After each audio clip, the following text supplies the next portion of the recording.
Assalamualaikum warahmatullahi wabarakatuh. Alhamdulillahirabbil alamin wassalatu wassalamu ala asrofil anbiya'i wal mursalin wa ala alihi wa sahbihi ajmain, amma ba'd.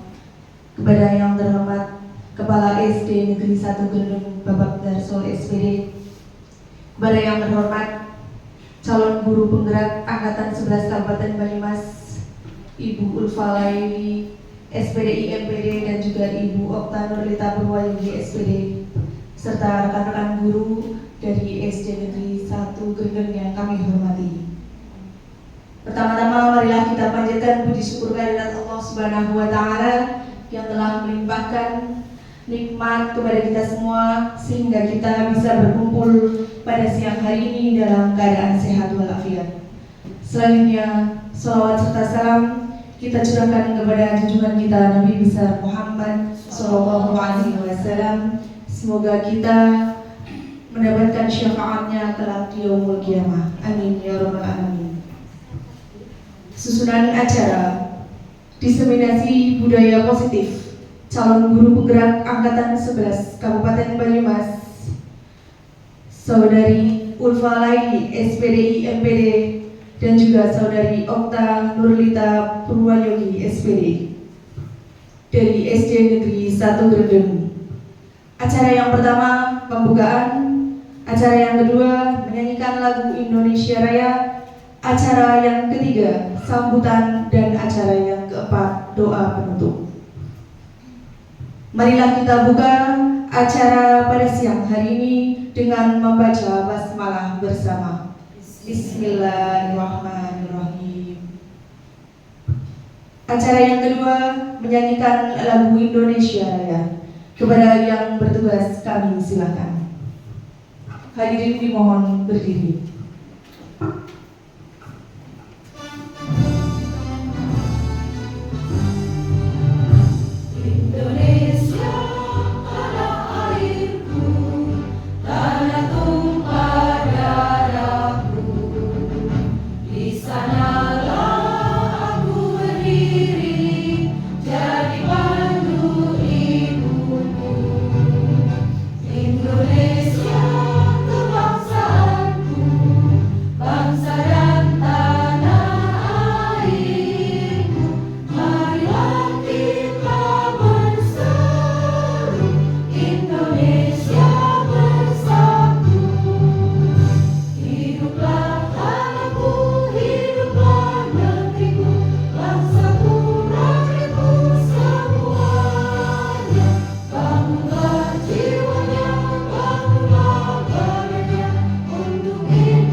Akan disampaikan oleh Bapak Kepala SD Negeri 1 Gendeng. Kepada Bapak Darso SPD kami silakan. Assalamualaikum warahmatullahi wabarakatuh. Bismillahirrahmanirrahim. Alhamdulillahirabbil alamin wa bihi nasta'in ala umuri dunya waddin. Sayyidina wa maulana Muhammadin wa alihi washabihi ajmain. Amma ba'd. Yang saya hormati calon guru penggerak Angkatan 11 Kabupaten Banyumas serta teman-teman Dewan Guru SD Negeri 1 Gendeng yang berbahagia. Marilah kita panjatkan puji syukur kepada Allah Subhanahu wa taala di qaulina alhamdulillahirabbil alamin, bahwa sampai saat ini kita masih diberi kenikmatan sehingga kita dapat berkumpul di sini dalam rangka diseminasi budaya positif bagi calon guru penggerak angkatan 11 Kabupaten Banyumas. Semoga dengan ini nanti berjalan lancar, tak ada halangan suatu apapun. Salawat dan salam semoga senantiasa dilimpahkan pada junjungan kita Nabi Agung Muhammad Sallallahu Alaihi Wasallam, dilimpahkan pula pada keluarganya, sahabatnya, umatnya. Amin. Hadirin yang saya hormati, pada kesempatan kali ini kami mengucapkan selamat kepada ibu berdua, yaitu Ibu Ulfah Laili dan Ibu Okta Nurlita Purwayagi, yang dalam hal ini akan mengadakan kegiatan yaitu tentang diseminasi budaya positif. Dalam hal ini kegiatan tersebut yaitu merupakan salah satu kegiatan dalam program guru penggerak untuk memotivasi para teman-teman guru yang ada di sini sehingga bisa untuk warga sekolahnya bisa menerapkan budaya positif tersebut dan di lingkungan sekolah bisa mengembangkan budaya positif tersebut, sehingga dengan adanya kegiatan tersebut ini kita nantinya budaya positif di antara kita, di warga sekolah, baik bapak ibu guru, kemudian penjaga sekolah, kemudian kepala sekolah juga tentunya, kemudian anak-anak ya, anak-anak atau siswa kita. Dengan demikian harapan dari program pemerintah dengan adanya guru penggerak ini bisa menggerakkan semuanya ya, tidak hanya calon guru penggeraknya saja, tapi ini bisa mengimbaskan kepada teman-teman guru yang ada di wilayah tersebut, sehingga nanti bisa mengembangkan ilmunya, kemudian disebarluaskan lagi kepada anak-anak didik kita, sehingga nanti akan menimbulkan karakter-karakter yang diharapkan.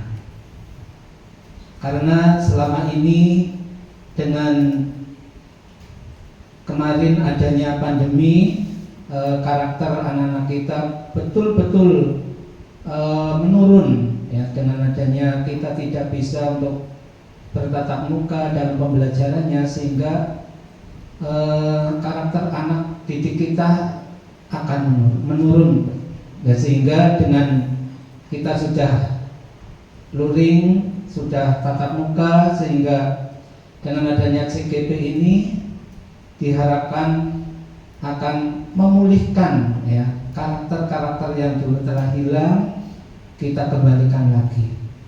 Sebelum kita kepada budaya positif kepada anak-anak didik kita perlu guru ya atau pengajar pendidik kita harus terlebih dahulu budaya positif itu dibiasakan ya, sehingga dengan adanya nanti pembiasaan, kemudian diberikan kepada anak didik kita, nantinya akan tercapai apa yang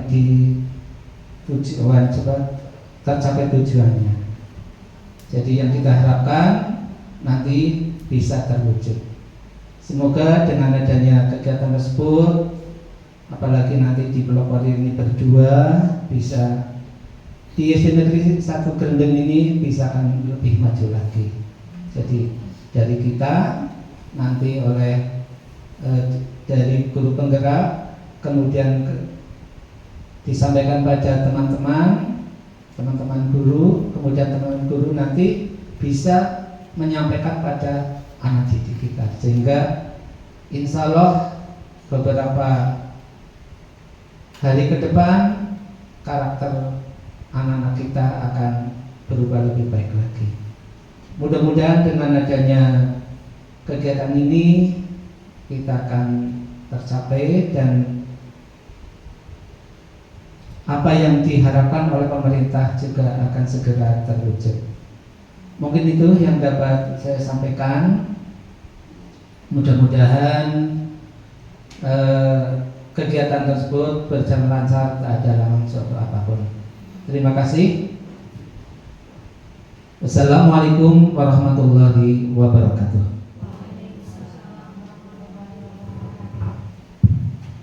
Pada Bapak Tarso SPD disampaikan terima kasih.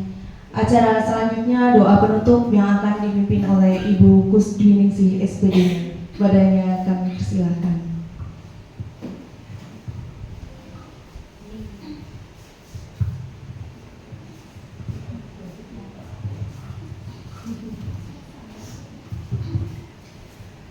Assalamualaikum warahmatullahi wabarakatuh.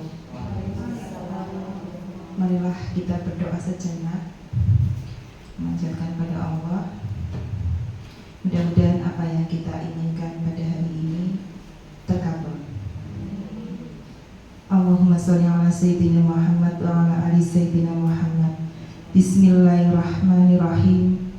Allahumma inna as'aluka salamatan fid din wa afiyatan fi jasadi wa ziyatan fil ilmi wa barakatan fi rizki wa taubatal qalbal maut wa maghfiratal indal maut wa maghfiratal ba'dal maut.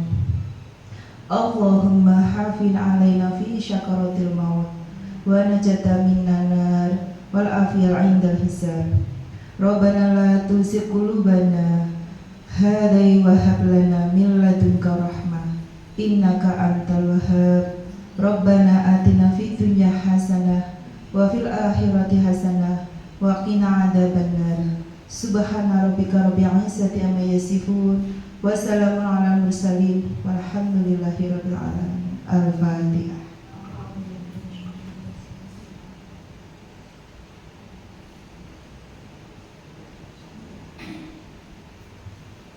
Wassalamualaikum warahmatullahi wabarakatuh.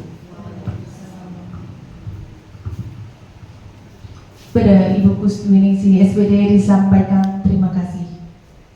Demikian acara pembukaan diseminasi budaya positif calon guru penggerak Angkatan 11 Kabupaten Banyumas, Ibu Ulfalaili SPD IMPD dan Ibu Okta Nurlita Purwayogi SPD.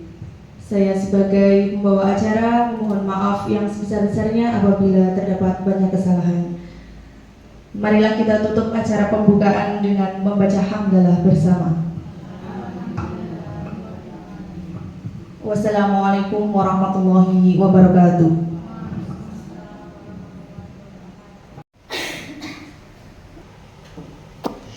Oke, Assalamualaikum warahmatullahi wabarakatuh. Iya, selamat pagi Bapak Ibu. Pagi. Ya, bagaimana kabar hari ini? Alhamdulillah semua dalam keadaan sehat. Nah, ya, saya juga keadaannya sehat ya. Itu merupakan anugerah dari Allah Subhanahu wa taala yang harus senantiasa kita syukuri setiap hari ya. Karena kesehatan itu merupakan kunci. Kalau kita nggak sehat nanti kita tidak bisa melakukan aktivitas. Baiklah, pada kesempatan kali ini saya akan melaksanakan diseminasi budaya positif. Mungkin Bapak Ibu sering mendengar ya budaya positif. Apa itu? Di sini saya bukan karena saya pinter atau karena saya banyak tahu ya. Di sini saya ingin menyampaikan diseminasi mengenai budaya positif, tapi di sini kita sama-sama untuk saling belajar, sama-sama untuk ingin tahu lebih dalam. Baik, untuk topik diseminasi kali ini saya ada 5 topik. Sebetulnya ada 6, tapi saya rangkum jadi 5 ya. Yang pertama yaitu disiplin positif dan nilai kebajikan. Yang kedua, teori motivasi, hukuman, penghargaan dan restitusi. Yang ketiga, keyakinan kelas. Keempat, kebutuhan manusia, kebutuhan dasar manusia. Kelima, itu ada restitusi, nanti di restitusi ada posisi kontrol dan juga segitiga restitusi.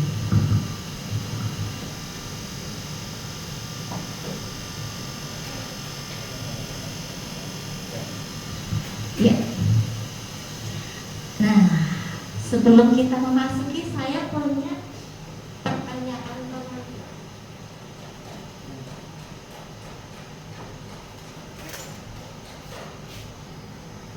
Hukuman dapat mendisiplinkan anak. Cek. Iya.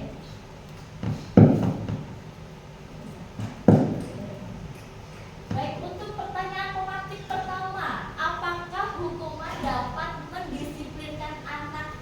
Jawabnya singkat saja. Kalau menurut siapa yang menjawab?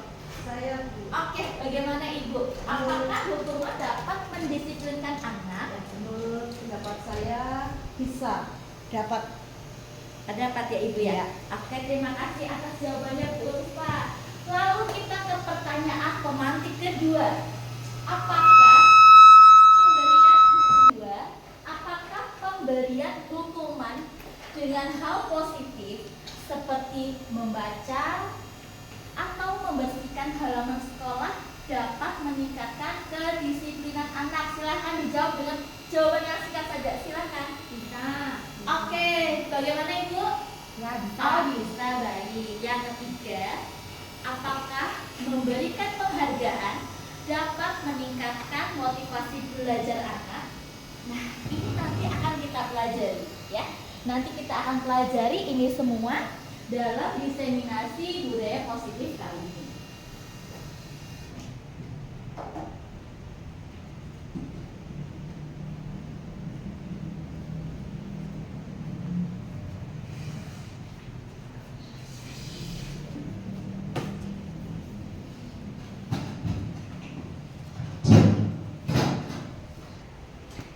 Oke Bapak Ibu, mari kita bermain kepala tangan. Sekarang saya mau minta Buning coba maju sini, yuk. Nah, Buning coba sekarang maju.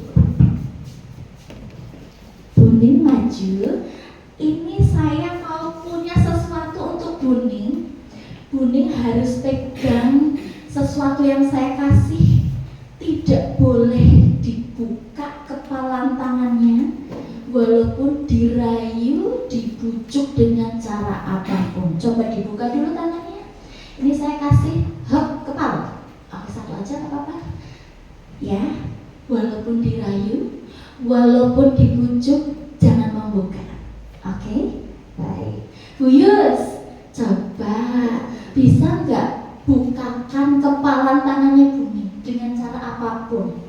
Ingat ya Buning, tadi pesan saya. Oke.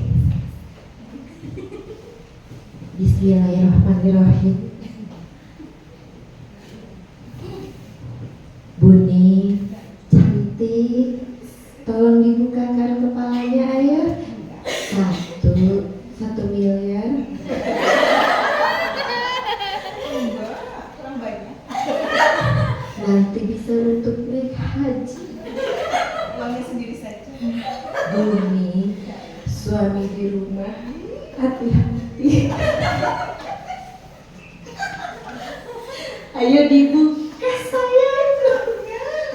Ibu nih, ibu, seperti ini sulit sekali. Saya menyerah. Ini masuk loh. Ini masuk loh. Beneran. Nggak bisa ya? Tidak bisa ya, tadi bercanda ya. Terima kasih Bu Yus. Oke. Nah, satu lagi. Ada nggak yang mau merayu lagi? Oke, silakan Bu Darmi. Dirayu siapa tahu? Yang merayu Bu Darmi. Doain Mimi, doain.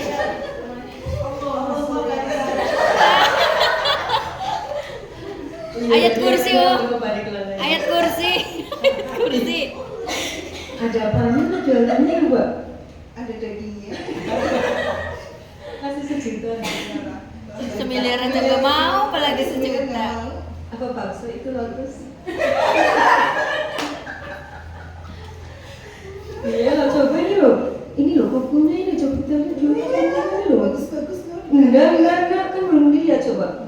Coba kokunya coba yuk. Ada kita. Bisa apa tidak ya? Ternyata nggak mau juga. Nggak mau juga. Oke, baik, terima kasih Bu Darmi. Terima kasih Bu, nggak bisa ya? Nggak bisa. Terima kasih Bu Ni, terima kasih Bu Darni. Nah, semuanya tepuk tangan ya. Tadi Buning itu diiming-imingi, dirayu ya. Dia tetap mengepal tangannya. Dia tetap menggenggam tangannya. Nah, berarti sebetulnya kepalan tangannya Buning itu siapa sih yang bisa buka? Buning sendiri ya. Buning sendiri, betul sekali. Itu sama seperti murid kita. Murid kadang dia seolah-olah patuh sama kita. Sebetulnya itu bukan karena dia itu patuh sama kita, itu hanya ilusi kita saja. Ilusi kita seorang guru yang seolah-olah bisa mengontrol murid. Mari kita lanjutkan. Nah, ini mungkin slide-nya terlalu kecil ya, saya sambil bacakan. Oke, seorang psikiater dan pendidik yaitu Dr. William Glasser dalam control theory yang kemudian hari berkembang dan dinamakan sebagai choice theory itu meluruskan beberapa miskonsepsi tentang makna kontrol. Yang pertama, nah ini yang tadi saya sampaikan, ilusi guru mengontrol murid. Jadi pada dasarnya kita tidak bisa memaksa murid untuk berbuat sesuatu jika murid tersebut memilih untuk tidak melakukannya. Walaupun tampaknya guru sedang mengontrol perilaku murid. Nah, hal demikian terjadi karena murid sedang menginginkan dirinya dikontrol. Saat itu, bentuk kontrol guru menjadi kebutuhan dasar yang dipimpin murid tersebut. Teori kontrol menyatakan bahwa semua perilaku memiliki tujuan, bahkan terhadap perilaku yang tidak disukai. Ilusi kedua yaitu bahwa semua penguatan positif efektif dan bermanfaat. Penguatan positif atau bujukan adalah bentuk-bentuk kontrol. Jadi segala sesuatu untuk mempengaruhi murid agar mengulangi suatu perilaku tertentu adalah usaha untuk mengontrol murid tersebut. Yang ketiga adalah ilusi bahwa kritik dan membuat orang merasa bersalah itu dapat menguatkan karakter. Jadi kadang di sini ya, kita menggunakan kritik dan rasa bersalah itu untuk mengontrol murid menuju pada identitas gagal. Kadang mereka itu belajar untuk merasa buruk tentang diri mereka. Mereka mengembangkan dialog diri yang negatif dan kadangkala sulit bagi guru untuk mengidentifikasi bahwa mereka itu sedang melakukan perilaku ini. Karena seringkali guru cukup menggunakan suara halus untuk menyampaikan pesan negatif. Yang terakhir, ilusi bahwa orang dewasa memiliki hak untuk memaksa. Nah, ini juga sering kita lakukan ya, sebagai guru, sebagai orang dewasa, kita sering sekali orang dewasa memiliki hak untuk memaksa. Banyak orang dewasa yang percaya bahwa mereka itu memiliki tanggung jawab untuk membuat murid berbuat hal-hal tertentu. Apapun yang dilakukan dapat diterima selama ada sebuah kemajuan berdasarkan sebuah pengukuran kerja.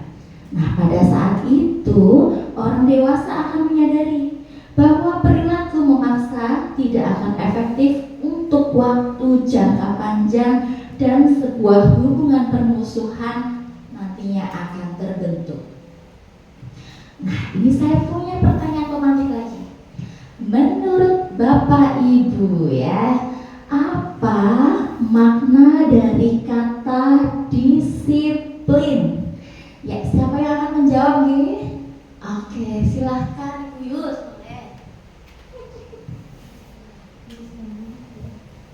Oke, silahkan Bu Yus. Jawab aja, silahkan. Aturan, Disiplin itu berarti aturan yang terus menerus. oke, terima kasih Bu Yus. Baik sekali ya, boleh. Disiplin bisa diartikan sebagai aturan, taat aturan. Lalu, pernahkah di sini menerapkan disiplin di kelas? Pernah apa belum Pak Bu? Pernah, baik. Nah, ini loh, budaya positif adalah suatu pembiasaan yang bernilai positif. Di dalamnya mengandung sejumlah kegiatan yang mampu menumbuhkan karakter murid. Budaya positif itu perlu dikembangkan dan dibangun dalam suatu kelas. Nah, salah satu budaya positif itu ada disiplin positif. Disiplin positif ini merupakan proses pembelajaran. Disiplin positif merupakan pendekatan mendidik anak untuk melakukan kontrol diri dan pembentukan kepercayaan diri. Nah, penekanannya yaitu untuk membangun kekuatan murid dan menggunakan penguatan positif untuk mempromosikan perilaku yang baik, bukan untuk mengkritik kelemahan mereka. Baik, kita akan lanjutkan. Nah, disiplin sebagai kontrol diri. Apa itu? Yaitu belajar untuk kontrol diri agar dapat mencapai suatu tujuan mulia. Tujuan mulia di sini maksudnya mengacu pada nilai-nilai atau prinsip mulia yang dianut oleh seseorang. Kita namakan nilai-nilai tersebut sebagai nilai-nilai kebajikan. Nah, nilai-nilai kebajikan ini yang sering kita terapkan di kelas. Bapak Ibu masih ingat profil pelajar Pancasila? Hafal apa tidak? Yakin? Oke, coba sambil diingat-ingat kita sambil menyanyikan. Ingat gak lagunya ya? Coba kita nyanyikan bersama, nggak usah keras-keras tapi yang riang. Oke, 1, 2, 3. Belajar Pancasila, beriman dan bertakwa pada Tuhan Yang Esa, dan berakhlak mulia, berkebinekaan global, gotong royong mandiri, kreatif dan bernalar kritis. Oke, berarti memang sudah hafal dan pastinya nilai-nilai kebajikan ini sudah diterapkan di kelas Bapak Ibu semua. Tujuan mulia dari penerapan disiplin positif ini yaitu agar terbentuk murid yang berkarakter, berdisiplin, santun, jujur, peduli, bertanggung jawab, dan merupakan pembelajar sepanjang hayat sesuai dengan standar kompetensi lulusan yang diharapkan. Berikutnya adalah motivasi. Nah, motivasi itu sangat penting bagi kita. Namun, tahukah Bapak Ibu, sebetulnya motivasi itu yang seperti apa dan bagaimana? Menurut Diane Gozen, ya, dalam bukunya Restructuring School Discipline, menyatakan ada 3 motivasi. Motivasi yang pertama yaitu motivasi untuk menghindari ketidaknyamanan atau hukuman. Nah, coba bayangkan jika murid-murid kita termotivasi hanya karena takut dimarahi gurunya. Apakah itu sudah motivasi yang baik? Ya, nanti kita renungkan. Motivasi kedua yaitu motivasi untuk mendapatkan imbalan atau penghargaan dari orang lain. Ini pun sering terjadi nih dengan anak didik kita, di mana anak-anak itu dia akan bersemangat jika mendapatkan sesuatu dari gurunya atau mendapatkan pujian dari gurunya. Ya, walaupun itu bisa membuat anak itu termotivasi, namun harus kita renungkan lagi. Yang ketiga yaitu yaitu motivasi untuk menjadi orang yang mereka inginkan dan menghargai diri sendiri dengan nilai-nilai yang mereka percaya. Untuk motivasi yang ketiga ini, nah coba Bapak Ibu renungkan. Motivasi yang ketiga ini, kita melakukan sesuatu namun juga kita menghargai dengan nilai yang ada dari diri kita sendiri. Bisa dicontohkan? Iya, contohnya seperti apa? Contohnya ya kita biasakan datang ke sekolah tepat waktu, ya. Kita tidak perlu penghargaan atau pujian dari atasan kita. Kita tetap datang tepat waktu. Kita tidak perlu takut ini nanti dihukum kalau gurunya telat, dipotong mungkin tansilnya ya. Bukan karena itu, tapi kita tetap datang tepat waktu karena kita merasa itu memang kewajiban kita. Kita hargai diri kita bahwa kita adalah orang yang dapat disiplin. Baik. Nah, ini untuk paparan yang tadi saya sampaikan. Nah, dari ketiga motivasi tersebut, mana yang bisa bertahan dan melekat pada diri seseorang? Apakah karena takut karena hukuman? Atau takut ingin mendapatkan imbalan, pujian, penghargaan? Atau karena berasal dari nilai-nilai yang ada? Nah, ya, ternyata dari tiga motivasi tersebut, motivasi yang bisa bertahan dan melekat pada diri seseorang adalah motivasi yang ketiga, yaitu untuk menjadi orang yang mereka inginkan dan menghargai diri sendiri dengan nilai-nilai yang mereka percaya. Sehingga ketika orang memiliki motivasi ini, dia akan bertanya-tanya pada dirinya sendiri. Nah, akan menjadi orang yang seperti apa jika saya melakukannya? Jadi, orang-orang yang memiliki motivasi ini, mereka itu melakukannya karena mereka itu meyakini, mereka memiliki nilai, mereka ingin orang yang melakukan hal ini itu akan dianggap juga bernilai seperti yang dia lakukan.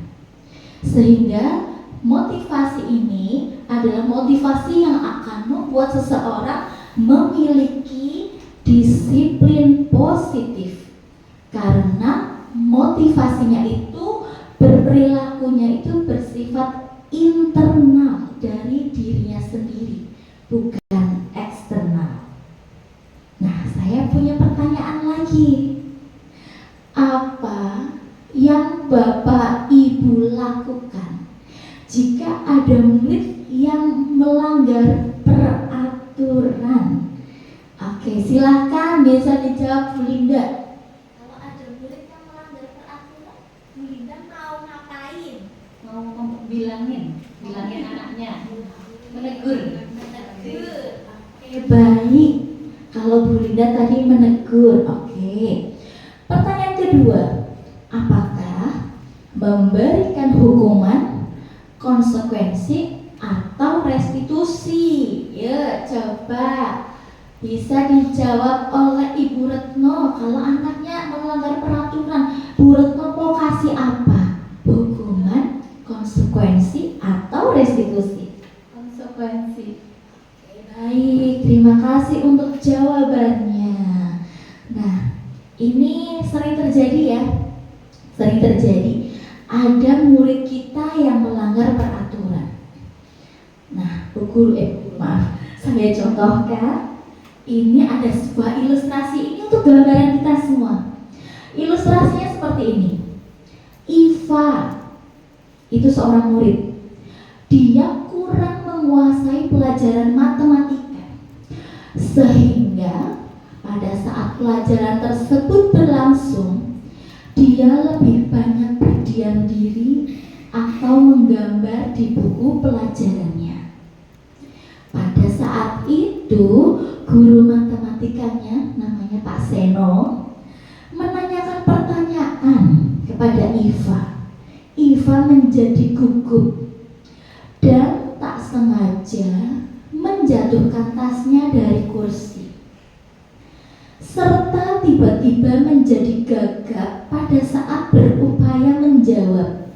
Seluruh kelas pun tertawa melihat perilaku Iva yang berbicara tergagap dan terkejut tersebut.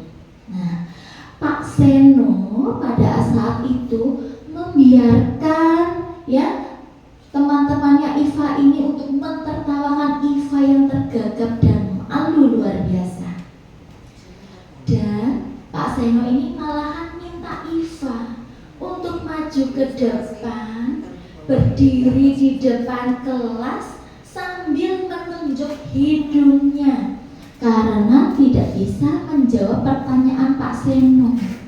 Kelasnya menjadi gaduh. Anak-anak tertawa melihat Iva di depan kelas memegang ujung hidungnya. Coba Bapak Ibu bayangkan Bapak Ibu berada di kelas tersebut. Kira-kira perasaan Iva bagaimana ya? Halo. Wow, iya, kira-kira bagaimana? Dia suruh maju, sudah lagi gugup, takut, maju, suruh nunjuk hidung. Rasanya Iva bagaimana ya? Malu, Malu, takut, sedih. Ya, itulah yang dirasakan oleh si Iva karena diperlakukan seperti itu oleh Pak Seno. Yang Pak Seno lakukan itu termasuk apa tadi kira-kira ya? Coba yuk kita simak yang ini. Jadi ada 3, namanya hukuman, konsekuensi, dan restitusi. Coba nanti sambil kita renungi, berarti selama ini saya biasanya melakukan apa ini? Apakah itu hukuman? Apakah konsekuensi atau restitusi? Kita cek dulu dari pengertiannya. Hukuman ini bersifat tidak terencana atau tiba-tiba. Anak-anak atau murid tidak tahu yang akan terjadi dan tidak dilibatkan.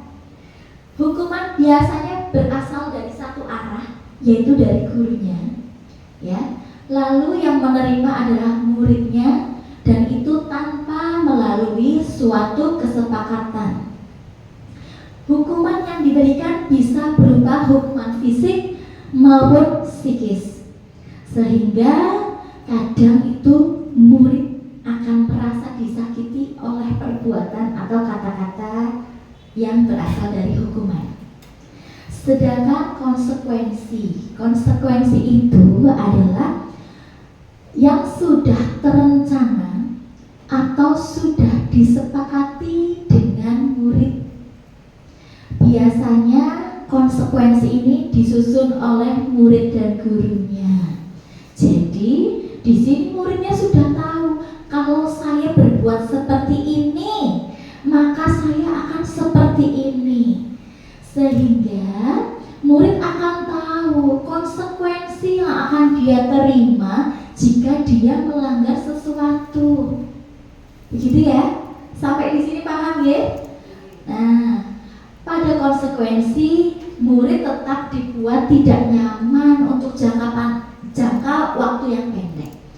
Karena biasanya konsekuensi itu diberikan berdasarkan suatu data yang umurnya dapat diukur. Misalnya ini, setelah 3 kali tugasnya tidak diselesaikan dalam waktu yang sudah ditentukan, biasanya ada konsekuensinya, dan murid tetap merasa tidak nyaman. Walaupun murid sudah tahu, aduh, aku melakukan ini, saya tahu konsekuensinya, tapi dia tetap merasa tidak nyaman. Nah, yang ketiga ini adalah restitusi. Ya, mungkin ada yang masih awam dengan istilah restitusi. Jadi restitusi ini adalah proses menciptakan kondisi bagi murid untuk memperbaiki kesalahan mereka, sehingga mereka bisa kembali kepada kelompok mereka dengan karakter yang lebih kuat. Di sini restitusi merupakan kegiatan kolaboratif ya, kita mengajarkan kepada murid untuk menyadarkan kesalahannya dan juga menggali murid untuk mencari tahu apa solusi yang tepat untuk masalah mereka. Sehingga dengan restitusi ini kita membuat murid itu berpikir, kalau dia seperti itu, dia mau bagaimana di sini. Inilah restitusi. Kita mengembalikan lagi ke anak tersebut untuk anak tersebut bisa mencari solusi yang tepat untuk permasalahannya. Saya yakin Bapak Ibu di sini juga sudah melaksanakan itu, namun kadang nggak tahu. Oh, ternyata itu yang namanya restitusi. Nah, untuk hukuman, konsekuensi, dan restitusi ini sudah sering kita sebetulnya alami. Tinggal nanti bagaimana kita menerapkannya kembali. Apakah akan mau terus-terusan memberikan hukuman atau menjadikannya sebuah konsekuensi atau restitusi. Nah, itu yang harus kita pahami lagi. Nanti akan saya bahas restitusi di bagian akhir ya. Lalu saya punya pertanyaan lagi. Pernahkah Bapak Ibu memberikan penghargaan atau mungkin hadiah kepada murid karena melakukan sesuatu? Pernah nggak Bu? Pernah. Pernah ya? Ibu pernah nggak? Pernah. Nah, oke. Kalau dikasih hadiah, muridnya dikasih hadiah nih karena melakukan sesuatu, muridnya jadi gimana ya? Senang. Senang. Terus nanti kalau udah nggak dikasih hadiah, muridnya gimana? Minta. Muridnya jadi minta ya. Oke, betul ya. Jawaban Bapak Ibu tidak ada yang salah, tidak ada yang benar ya. Semuanya bisa kita cermati sendiri nanti ya. Nah, sebetulnya kita itu berada di ini, dihukum oleh penghargaan. Saat kita berulang kali menjanjikan hadiah kepada anak-anak agar mereka berperilaku bertanggung jawab, ya, atau kita memberikan sesuatu kepada murid kita agar murid kita itu semangat. Nah, sebetulnya mereka itu bagaimana? Nah, di sini kita akan mengulas mengenai dihukum oleh penghargaan. Nah, baik penghargaan atau hukuman itu bisa mengontrol perilaku seseorang. Namun ini yang sering kita pahami, kalau kita kasih sesuatu, anak itu akan semangat, anak itu akan patuh kepada kita. Namun ketika kita tidak melakukannya, apakah anak tersebut tetap patuh kepada kita, tetap semangat dengan pembelajaran kita? Nah, itulah yang disebut kita sedang dihukum oleh penghargaan. Nah, Kohn itu salah satu ilmuwan juga mengemukakan beberapa pernyataan dari hasil pengamatannya selama ini tentang tindakan memberikan penghargaan yang nilainya itu sama dengan menghukum seseorang. Karena penghargaan itu dianggap tidak efektif. Nah, seperti ini. Jika kita mengharapkan suatu penghargaan dan kita tidak mendapatkannya, maka kita akan kecewa. Betul tidak? Betul ya. Ketika kita memberikan sesuatu ke murid, tetapi tidak semua mendapatkannya, otomatis murid yang lain akan kecewa. Nah, break dulu ya.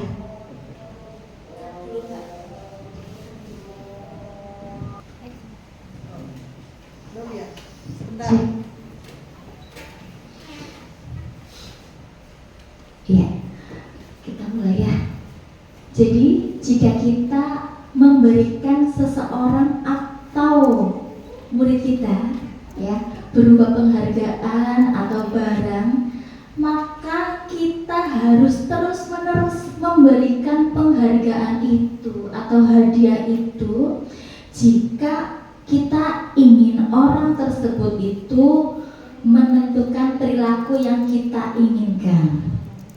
Seperti ketika orang ingin berhenti merokok, kalau yang kita janjikan, kamu berhenti merokok ya, nanti aku belikan roti. Nah, ketika kita tidak belikan roti, dia bisa saja merokok lagi. Atau orang yang sedang berusaha untuk diet. Nah, ini jika dietnya itu karena sebuah penghargaan, mengharapkan sesuatu, ini pasti nantinya tidak akan berhasil. Bu Yuster ini tersinggung sama. Saya lanjutkan, penghargaan merusak hubungan. Nah, ini disadari atau tidak, ini ada sebuah anggapan bahwa penghargaan merusak hubungan. Kalau kita di kelas kita kasih misalnya begini, yuk yang bisa jawab pertanyaan Bu Guru kasih hadiah. Ada yang bisa menjawab. Namun anak yang tidak menjawab kan tidak dapat hadiah. Dia akan merasa kecewa. Lalu timbul persaingan di dalam kelas. Jadi penghargaan di sini dapat merusak hubungan. Sehingga kadang mereka yang percaya bahwa mereka tidak memiliki kesempatan untuk mendapatkan penghargaan itu, mereka akan berhenti mencoba. Lah nggak jawab lah, nanti salah nggak dapat hadiah. Lah nggak jawab lah, paling yang dapat itu. Nah, sehingga penghargaan tersebut justru akan merusak hubungan. Nah, penghargaan menghukum. Nah, di sini bagi mereka yang tidak mendapatkan penghargaan, seperti contohnya kalau dulu itu dalam sistem ranking. Mereka yang mendapatkan ranking kedua itu merasa paling dihukum. Kenapa ya saya nggak dapat ranking 1? Kenapa saya dapat ranking 2? Nah, sehingga di sini memberikan penghargaan atau hukuman itu merupakan hal yang sama. Karena keduanya itu mencoba untuk mengendalikan perilaku seseorang. Karena orang pada dasarnya tidak suka dikendalikan dalam jangka waktu yang lama. Penghargaan itu nantinya akan terlihat seperti hukuman. Nah, jadi jika suatu penghargaan itu diharapkan, namun panjenengan ini tidak mendapatkannya, akhirnya apa? Merasa seperti dihukum. Saat seorang anak belajar untuk pertama kali menggabungkan huruf, kata, serta kata-kata, serta menyadari bahwa ia itu dapat membaca, timbul pijar di matanya dan sebuah senyuman. Dia senang sekali bahwa apa yang ia pelajari itu bisa terwujud. Kesadaran dan kemampuannya bahwa dia sudah dapat membaca, itulah sebetulnya sebuah penghargaan. Nah, jika kita memberikan penghargaan kepada seseorang ya, atau kepada anak didik kita, saat dia sedang merasa bangga dengan pencapaiannya sendiri, maka kita akan mengambil kegembiraan yang saat itu sebetulnya sedang dirasakan secara alami. Jadi penghargaan sejatinya ada di diri anak tersebut, yaitu berasal dari motivasi dalam diri atau intrinsik. Selanjutnya, keyakinan kelas. Nah, ini biasanya kita lakukan di setiap awal tahun pembelajaran. Bapak Ibu di sini sudah membuat keyakinan kelas? Sudah apa belum ya Bu? Sudah. Oke, sudah. Nah, mengapa sih namanya kok keyakinan kelas? Mengapa bukan aturan kelas? Kenapa? Ada yang tahu bedanya sih apa ya? Kok sekarang saya pakainya keyakinan kelas, bukan aturan kelas? Coba siapa yang mau jawab? Oke, silahkan Mbak Tika. Kalau keyakinan, semua anak itu menyadari bahwa ini itu udah keputusan bersama. Tapi kalau aturan seperti dipaksakan, jadi anak tidak begitu menyadari. Karena ada ikatan ya. Iya, Terima kasih Bu Tika. Ya, kalau menurut Bu Tika, kalau peraturan itu anak tidak ikut, kalau keyakinan itu anak ikut, begitu ya. Nah, betul sekali. Yang namanya peraturan itu biasanya sudah dibuat, ya, gurunya membuat, ya, disampaikan ke anak untuk dipatuhi, untuk ditaati. Itu namanya peraturan, ya enggak? Anak dilibatkan enggak ketika kita menyusun peraturan? Tidak, ya. Biasanya guru yang bikin peraturan, ya, anak tidak dilibatkan. Sehingga kadang ketika anak melanggar peraturan itu, ya dia biasa saja, langgar aja nggak apa-apa. Bedakan dengan keyakinan kelas. Dalam keyakinan kelas itu kita melibatkan anak dalam menyusunnya. Agar apa tujuannya? Agar anak memiliki rasa tanggung jawab. Anak punya rasa tanggung jawab. Sudah menyusun, maka saya pun harus berusaha untuk bisa mematuhi apa yang sudah saya tuliskan, apa yang saya yakini di kelas itu. Nah, di sini kita membentuk yang namanya keyakinan kelas. Keyakinan kelas itu lebih bersifat abstrak daripada peraturan. Keyakinan kelas berupa pernyataan yang universal.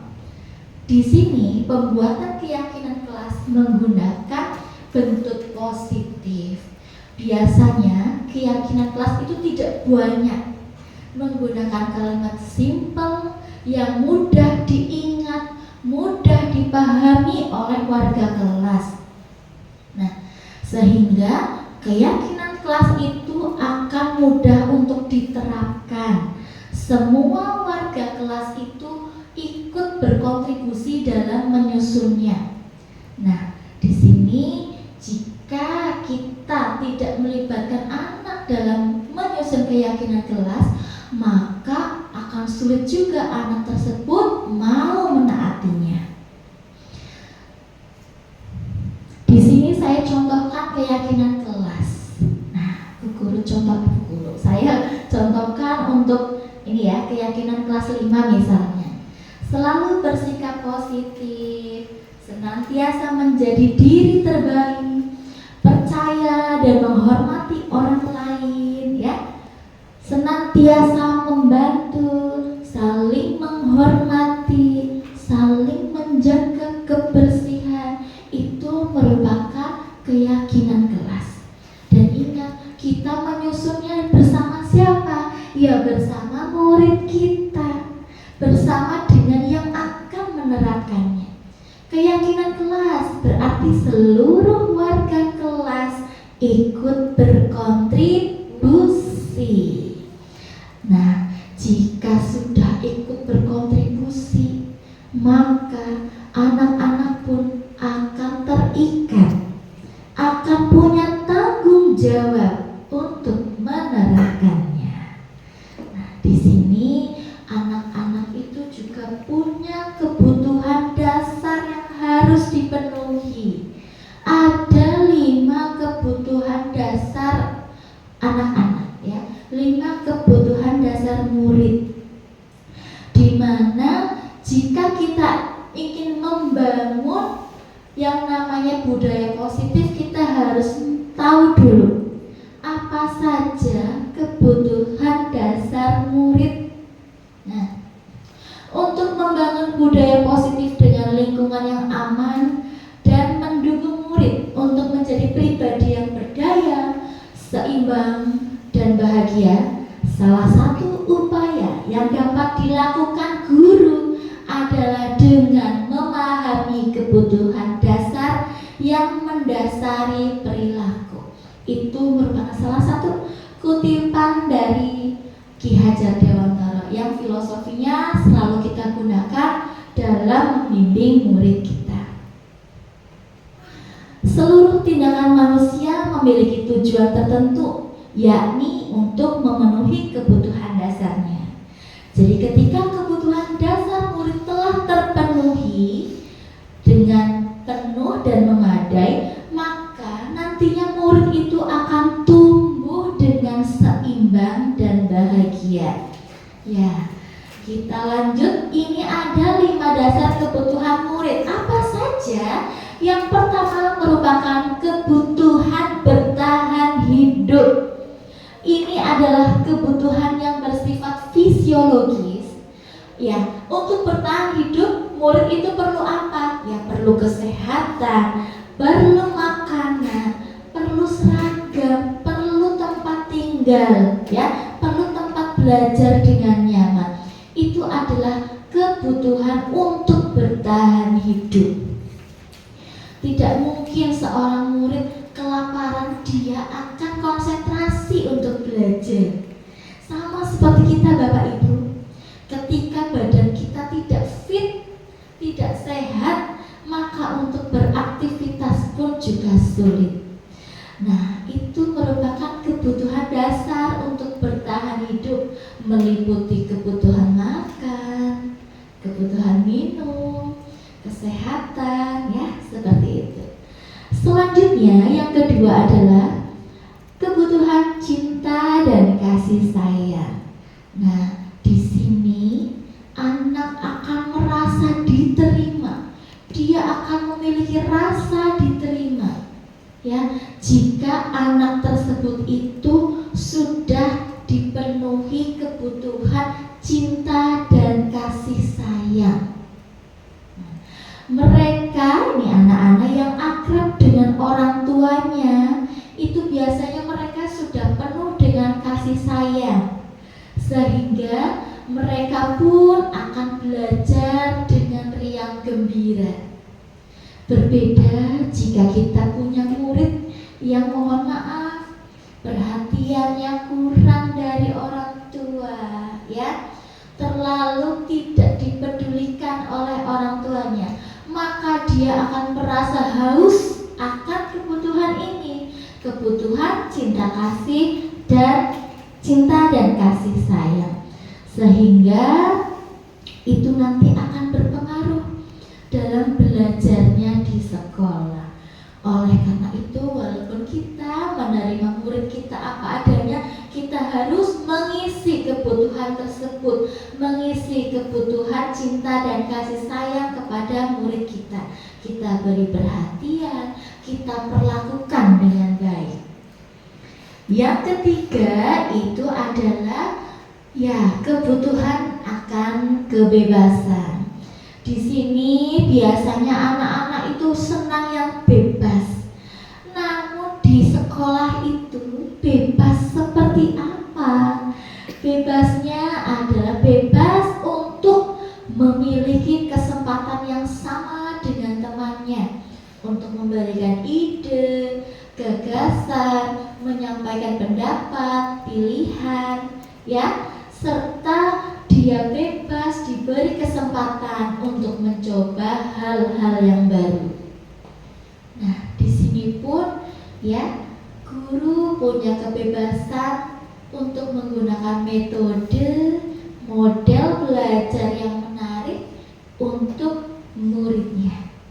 Begitu juga murid memiliki kebebasan untuk mendapatkan metode, model pembelajaran dari gurunya, ya, yang seperti kita sedang laksanakan di sekolah, yaitu dengan pembelajaran berdiferensiasi, di mana guru bisa diferensiasi melalui diferensiasi proses, konten, ya, di mana itu berusaha untuk memenuhi kebutuhan dasar siswa, yaitu kebutuhan dasar akan kebebasan yang nantinya itu akan berdampak pada pembelajaran.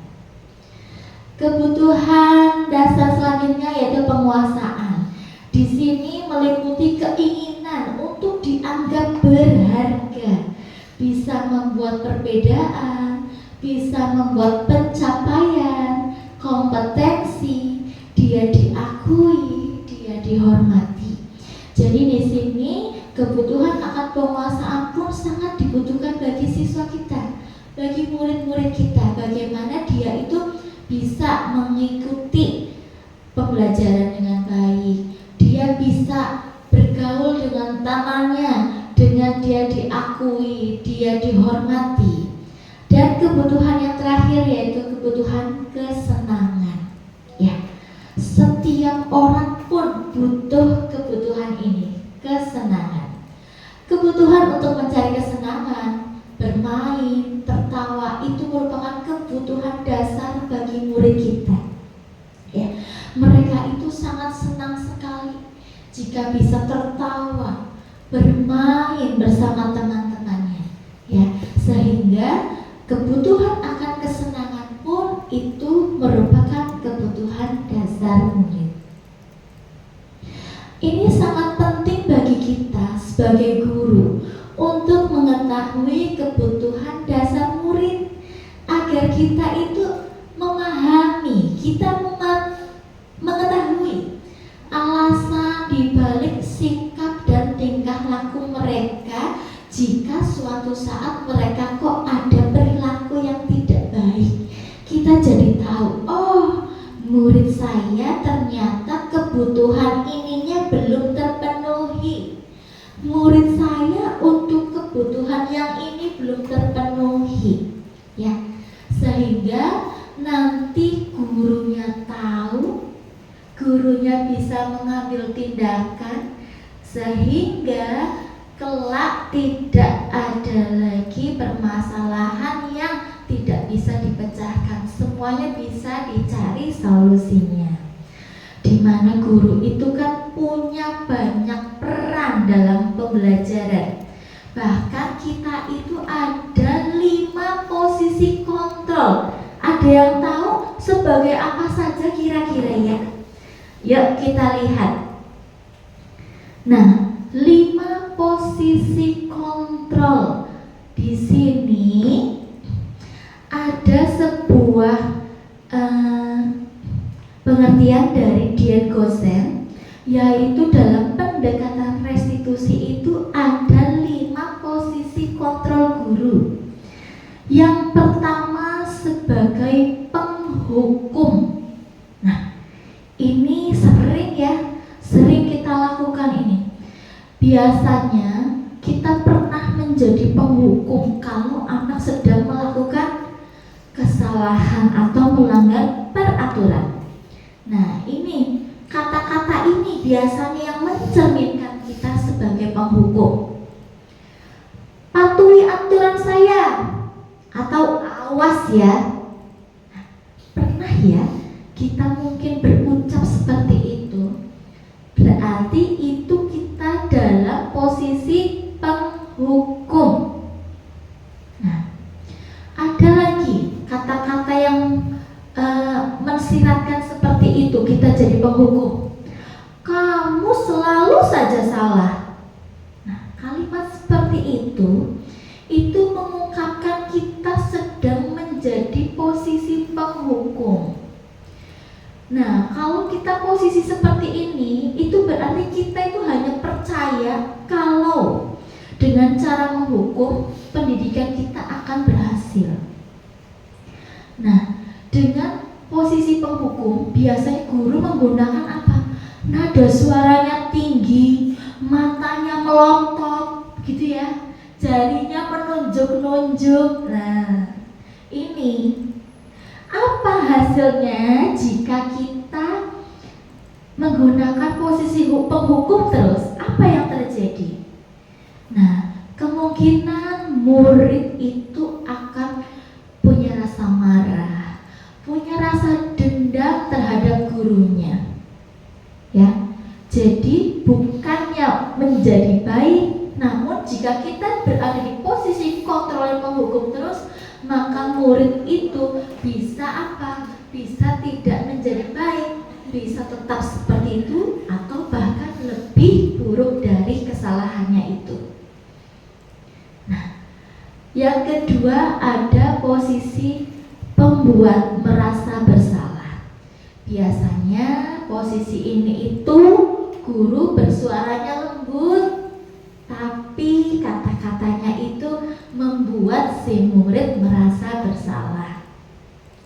Coba yuk, perhatikan kalimat ini. Adi, kamu ini bagaimana ya? Kamu sudah berjanji dengan ibu tidak akan terlambat lagi. Kamu kenapa ya senang sekali mengecewakan ibu? Ibu benar-benar kecewa sama kamu.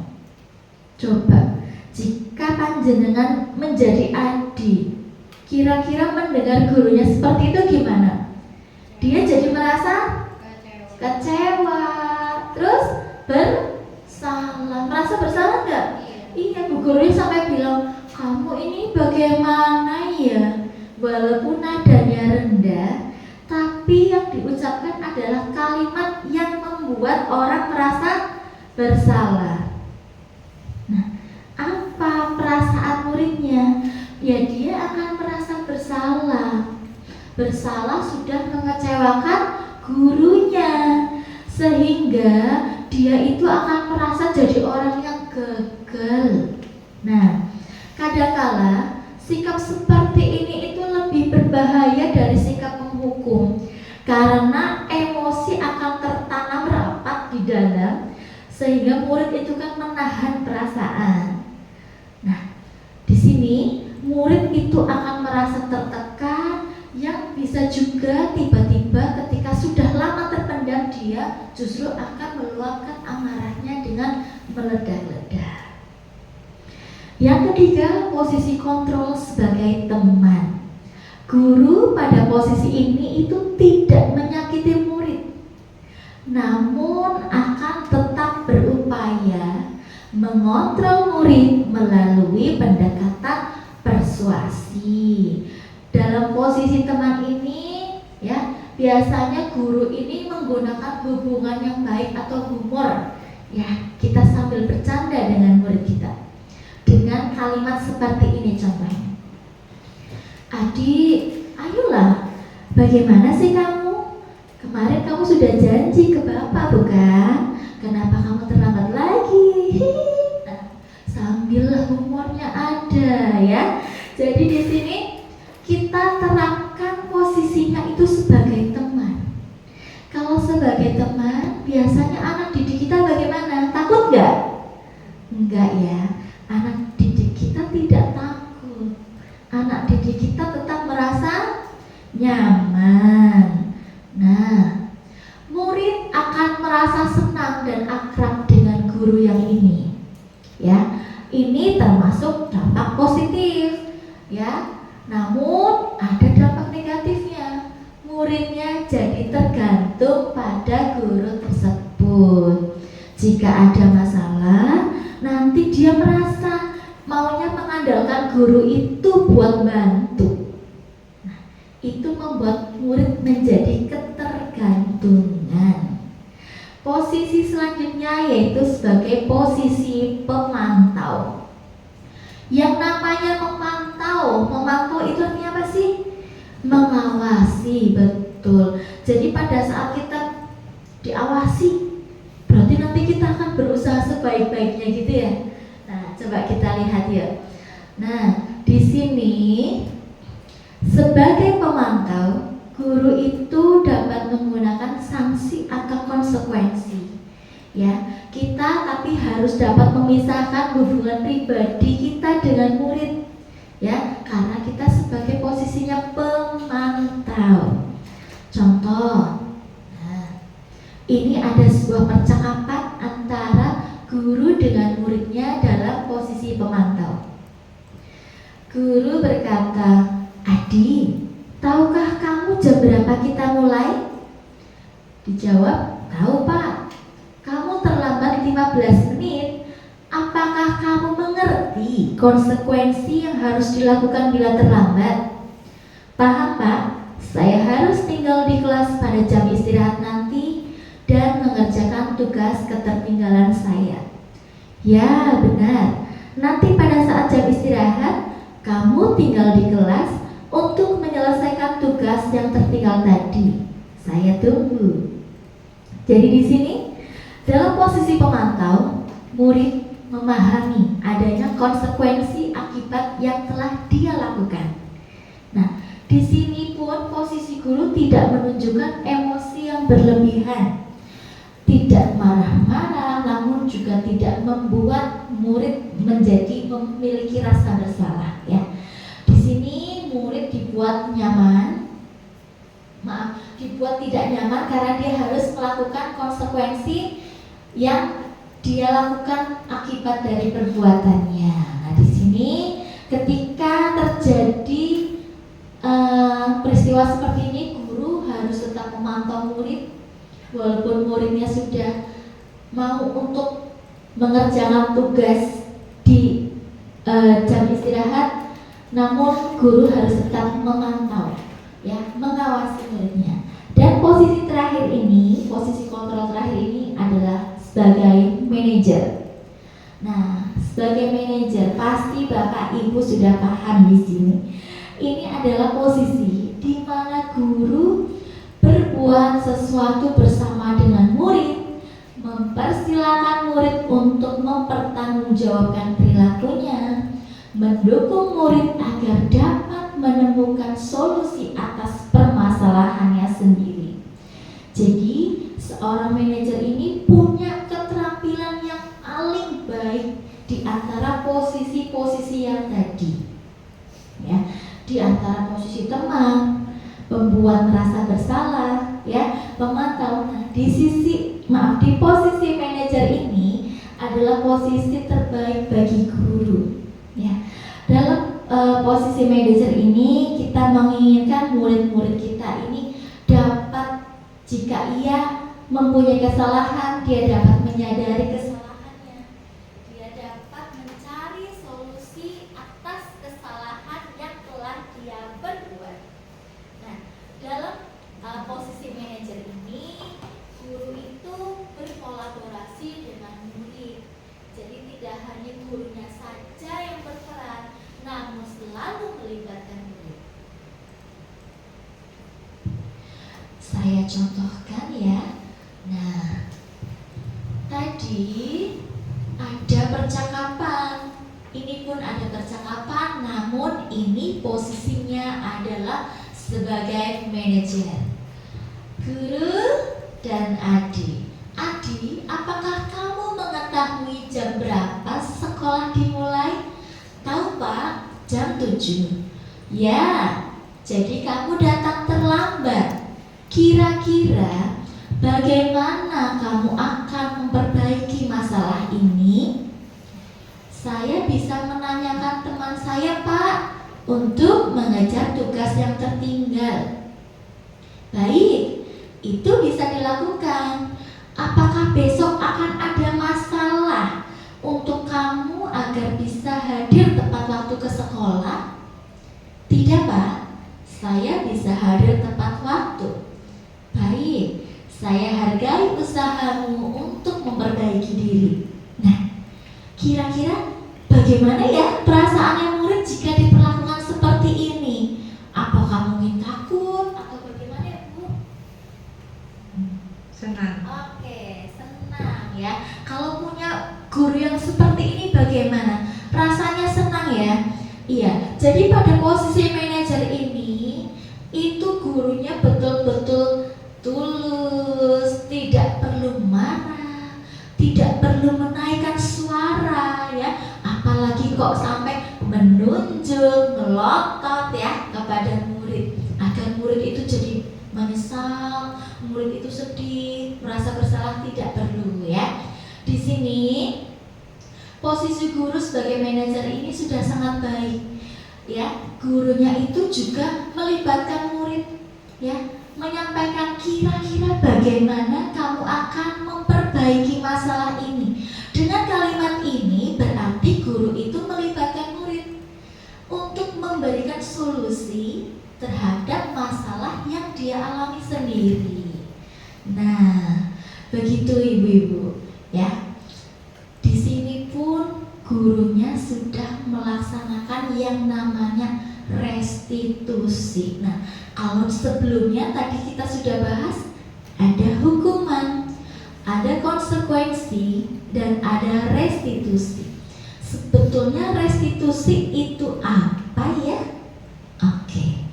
Restitusi adalah sebuah proses menciptakan kondisi bagi murid untuk memperbaiki kesalahan mereka, sehingga mereka bisa kembali pada kelompok mereka dengan karakter yang lebih kuat. Di sini tujuannya apa? Ya, untuk memulihkan diri murid itu agar apa? Agar kembali memiliki karakter yang baik dan bahkan yang lebih kuat. Jadi penekanannya bukan pada bagaimana berperilaku untuk menyenangkan orang lain, bukan. Ya, namun untuk menjadi orang yang menghargai nilai-nilai kebajikan yang mereka percaya. Nah, yang namanya restitusi ini bukan untuk menebus kesalahan, tapi untuk belajar dari kesalahan. Restitusi itu untuk memperbaiki hubungan, ya. Restitusi itu kita lakukan sebagai tawaran, bukan paksaan, ya. Di sini restitusi dilakukan untuk menuntun, melihat ke dalam diri sendiri. Restitusi digunakan juga untuk mencari tahu kebutuhan dasar yang mendasari tindakan. Restitusi kita lakukan untuk apa? Untuk difokuskan terhadap karakter siswa, untuk mencari solusi dan mengembalikan karakter murid dari tempat yang salah. Kita kembalikan lagi ke kelompoknya dengan karakter yang lebih baik. Untuk melakukan restitusi itu ada ini ada 3 langkah untuk melakukan restitusi. Langkah yang pertama itu adalah menstabilkan identitas. Biasanya ini dilakukan ketika kita baru mendengarkan atau mendapatkan laporan tentang suatu permasalahan. Saya akan putarkan sebuah contoh penerapan restitusi di kelas.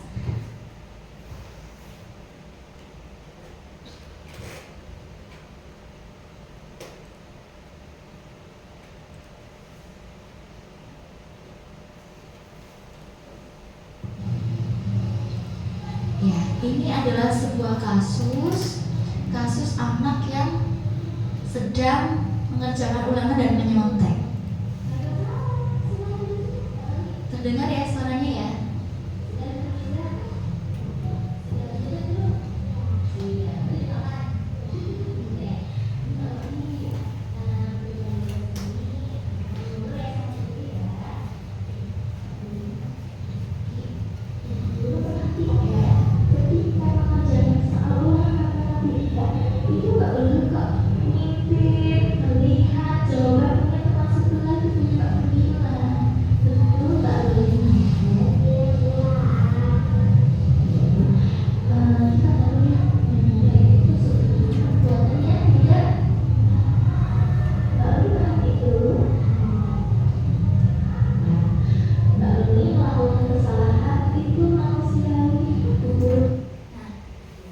ketika guru mengucapkan Mbak Luli melakukan kesalahan, itu manusiawi.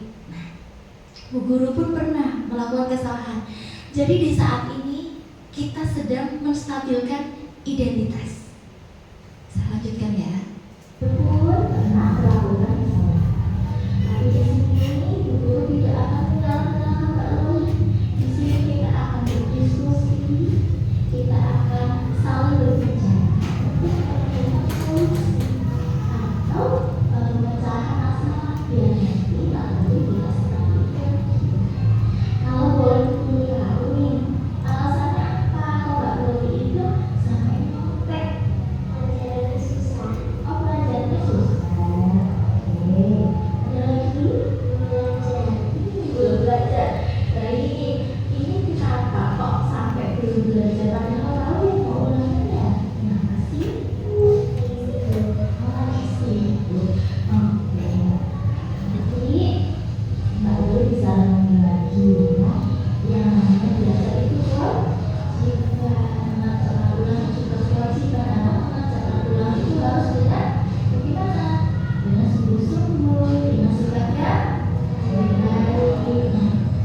Coba kita ingat lagi di awal semester kita sudah pernah membuat keyakinan kelas.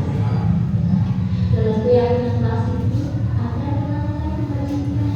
Mbak Loli ingat nilai kebajikan apa yang Mbak Loli pakai karena ini apa sih? Itu nilai apa yang Mbak Loli pakai? Disiplin, nilai kejujuran, kecil sekali. Di sini Mbak Loli menambah nilai kejujuran. Padahal jujur itu harus kita lakukan.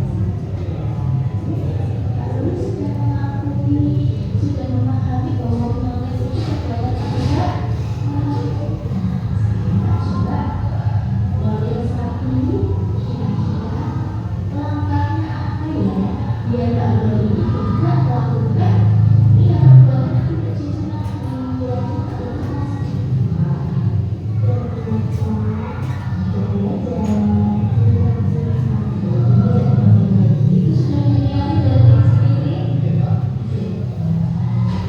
sendiri. Di bulan selanjutnya Mbak Loli sudah belajar dari rumah ya, sehingga Mbak Loli bisa mengerjakan soal dengan jujur. Jadi ya, paham ya sampai sini ya. Nah selanjutnya Mbak Loli belajar depannya Mbak Loli selalu ya melakukan nilai kebajikan selalu jujur itu. Terima kasih Mbak Loli sudah di sini. Silakan belajar lagi ya. Kasih ya.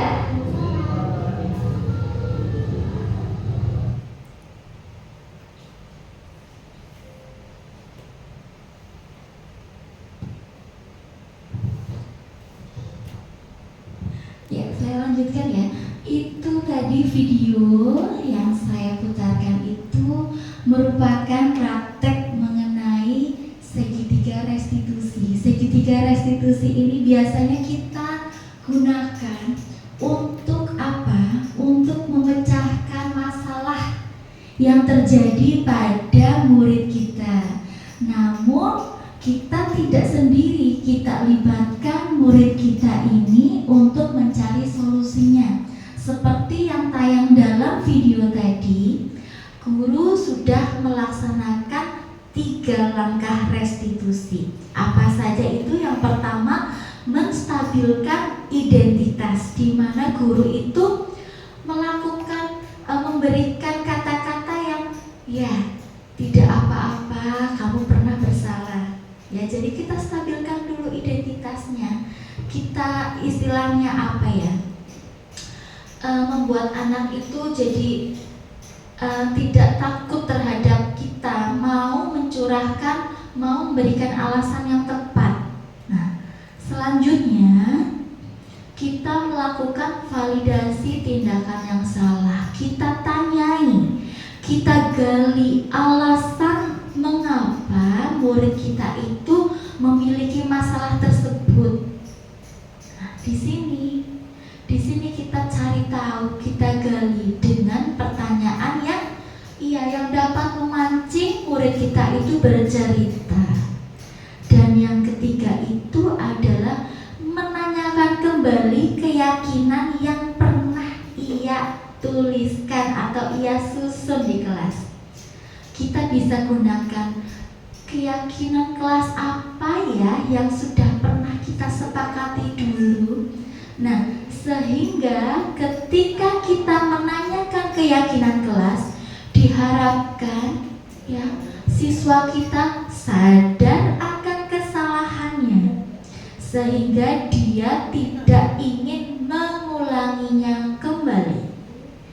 Dan dalam segitiga restitusi, disinilah kita melakukan restitusi. Kita menanyakan lagi, kita mengembalikan lagi kepada anak kita. Kalau kamu seperti ini, langkah kamu untuk memperbaiki kesalahanmu itu apa? Kita kembalikan ke anak. Biar anak itu apa? Biar anak itu mencari solusi dari permasalahannya. Tadi dalam video tersebut solusinya apa? Dia akan giat belajar, dia akan berbuat jujur. Nah, jawaban-jawaban inilah yang kita harapkan keluar sendiri dari anak kita, bukan dari gurunya. Sampai di sini paham gitu Bapak Ibu?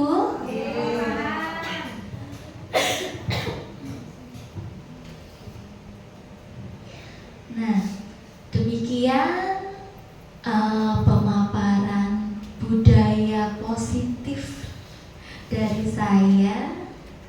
Jika ada pertanyaan, nanti saya jawab. Apakah ada pertanyaan Bapak Ibu? Kalau tidak ada pertanyaan, saya tanya, apakah penjelasan saya jelas? Jelas. Berarti tidak ada pertanyaan? Tidak. Alhamdulillah jika seperti itu ya. Terima kasih saya sampaikan kepada Bapak Ibu atas waktu dan partisipasinya. Mohon maaf jika ada kesalahan. Kita bisa sambung lagi di kesempatan yang akan datang. Wabillahi taufiq wal hidayah. Wassalamualaikum warahmatullahi wabarakatuh.